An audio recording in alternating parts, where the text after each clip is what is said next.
In this video, we will learn how to use the website editor, allowing you to customize and create your website pages. To get started, click on the website icon on the left-hand side of your account dashboard.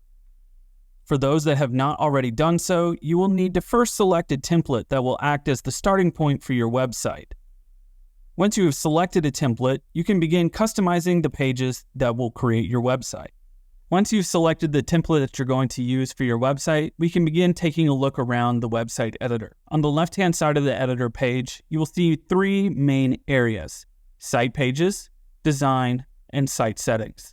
Under site pages, this is where you will see all of the pages that make up your website. By default, there are pages already created from the template that you've chosen. To create a new page, click on the orange plus icon and choose the type of page that you'd like to create. You can choose from a blank page, link to a gallery, link to a folder, link to a URL anywhere on the internet, or link to a blog page. Once you select the type of page you're going to create, click on Add Page. The new page that you create will be added as a draft. You can begin selecting the different types of blocks that will make up the content that appears on this page.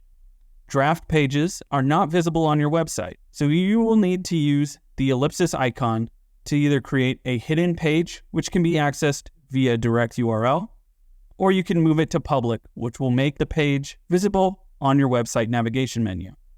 To edit any page of your website, go ahead and click on the page that you want to edit. You can begin selecting different blocks and choosing the options for those blocks on the left-hand side.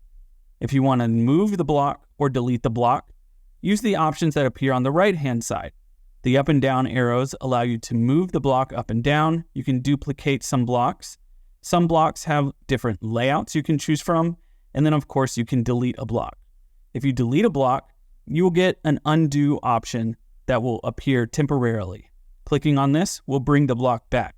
Once the undo option disappears, you can no longer recover that block. If you want to add a new block to the website page, click on the orange plus icon in the location that you want to add that block.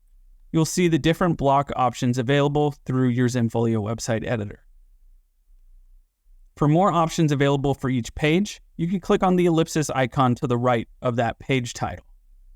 Here, in this menu, you can choose to rename the page, move the page to a draft, hide the page, add a subpage, creating a drop-down menu like can be seen here, change the SEO options for this particular page, choose where you want the page to be displayed in the header or footer, set a particular page as the home page, and you can delete the page. Deleting a page cannot be undone, so make sure you are careful about the page you are deleting. Next, in the website design area, you can choose to change your template if you'd like. Any content that you have already added to your website will remain on the website. The overall aesthetic of the template that you choose will just change what your website looks like. You can make further changes like changing the website color or changing the accent color. There are some provided accent colors, but if you want to choose a custom accent color, you can do so using the hex code of that particular color. If you want to change the font styles of your website, you can do so by choosing some pre-selected pairings, or you can mix and match pairings that are available.